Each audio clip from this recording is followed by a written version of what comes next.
செங்கோட்டையன் கொடுத்த பேட்டிகளில் வந்து இவர் ஒற்றுமைக்கான குரல் தான் கொடுத்தார். அதுக்காகவே வேற நீக்கிட்டார். தினகரனோட ஒரு ப்ரெஸ் கான்ஃபரன்ஸ் கொடுத்தாரு, அதனால நீக்கிட்டார். ஓபிஎஸோட ப்ரெஸ் கான்ஃபரன்ஸ் கொடுத்தாரு, நீக்கிட்டாருன்னாங்க. அதனால் இவருடைய நோக்கம் வந்து கட்சியை ஒன்றுபடுத்துறதான ஒரு விஷயமா தான் இருந்தது. ஸோ அதை வந்து எடப்பாடினால ஏற்றுக்க முடியல, கட்சியிலேருந்தே நீக்கிறார். அப்படி இருக்கும்போது இவர் எடப்பாடியை பற்றி பல விஷயங்கள்லாம் வெளியில் வச்சார். கொடநாடு விஷயத்தில் அக்யூஸ் நம்பர் 1 சொன்னார். ஸோ இந்த மாதிரிலாம் குற்றச்சாட்டு வச்சுட்ட பிறகு நீங்கள் கூட போய் சேர்றதுக்கான வாய்ப்புகள் ரொம்ப ரொம்ப குறைவு. அப்போது இவருடைய எதிர்காலத்தை பார்க்க வேண்டிய அவசியம் இருக்குது.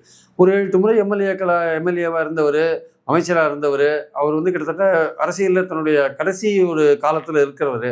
அவர் இன்னும் வந்து தன்னுடைய அரசியல் இருக்குதுன்னு நினச்சி ஒரு ஆக்டிவாக செயல்படுற ஒரு சூழலில் தான் வந்து விஜய் கட்சியில் போய் சேர்றார். ஏன்னா விஜய் கட்சியோடு இணைந்தால் ஒருவேளை அதிமுகவை வந்து பல இடங்களில் வந்து எடப்பாடிக்கு ஒரு தோல்வியை கொண்டு வர முடியும்னு அவர் நினைக்கிறாங்க. அவர் மட்டும் இல்லை, ஓபிஎஸும் நினைக்கிறாரு, தினகரன் நினைக்கிறார்.